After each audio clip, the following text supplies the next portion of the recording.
Passionate about music.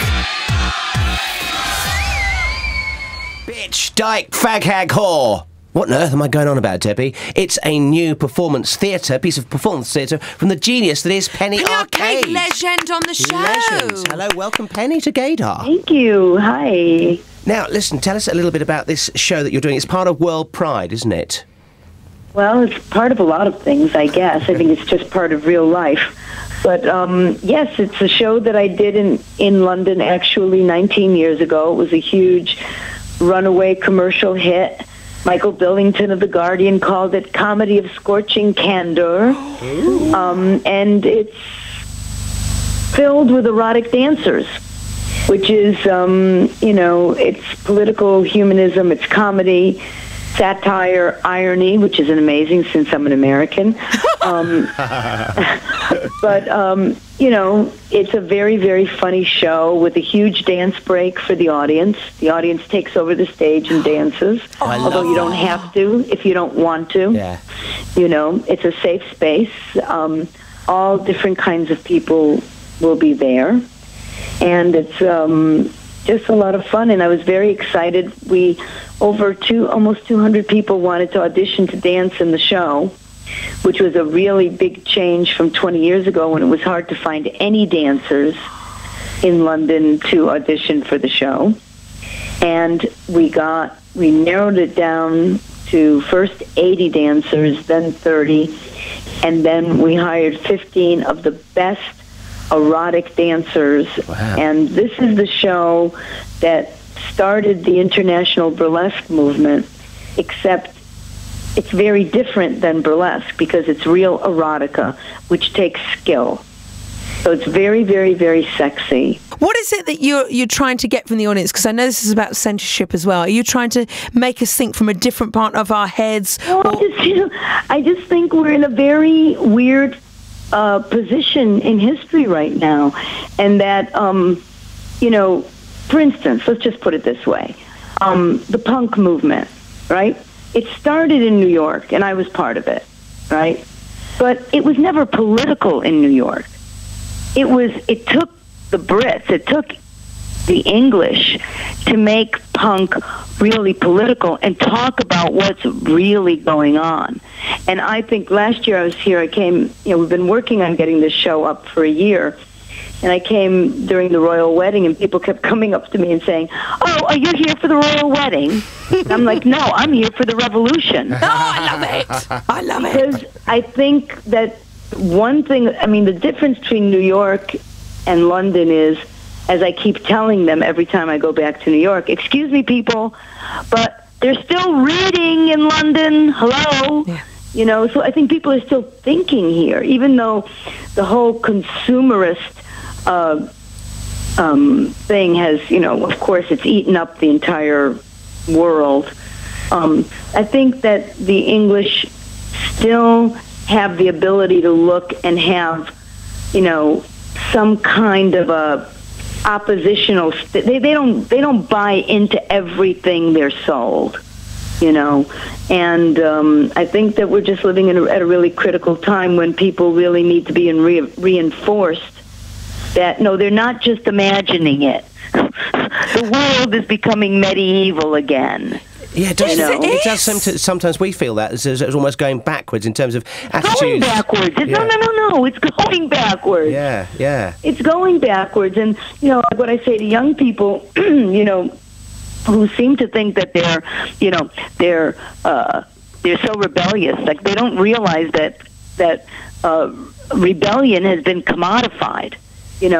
If you can have 6 holes in your face, purple hair, and 27 tattoos, and your parents don't even blink, this does not mean that you're rebelling against anything, And the real issues, it's like, especially like in the gay community, which I've always been really frightened by the concept.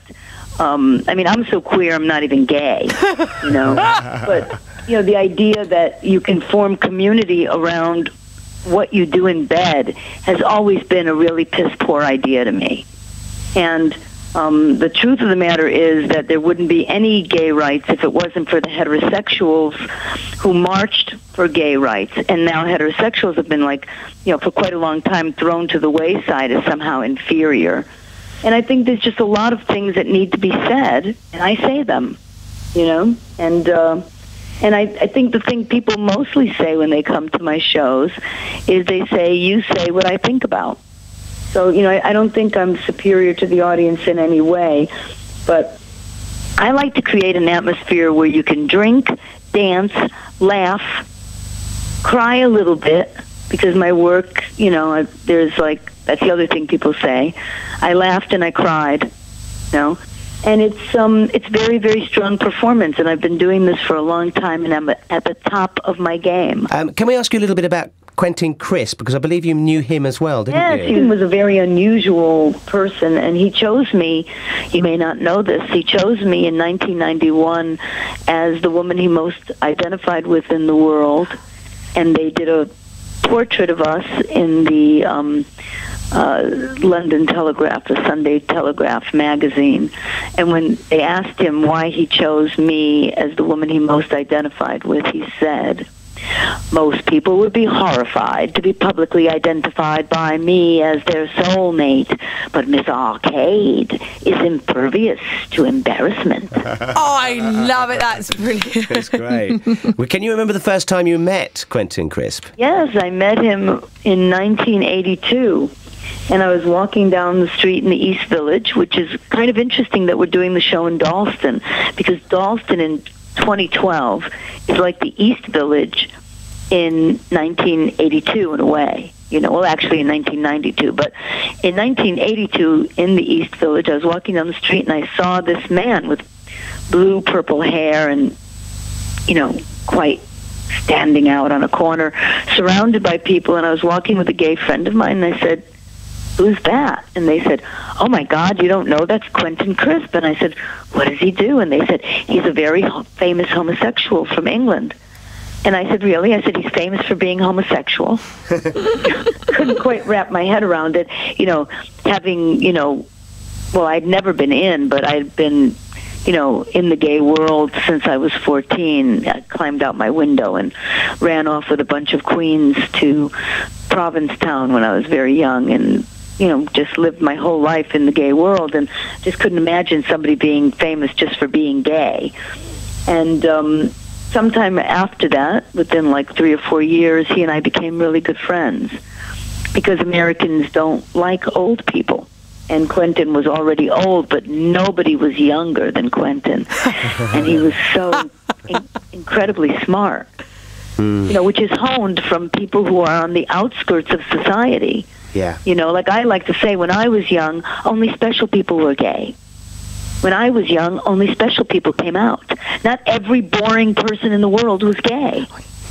Penny, have you seen the Andy Warhol film with Sienna Miller in it? I did. Yeah. What did you think of that, the one starring Guy Pearce, as someone who knew Andy Warhol? The problem with most films is they're just not very authentic. Like, for instance, in this film, they represent Andy as being, surrounded by quiet gay men, and Andy's doing all the talking.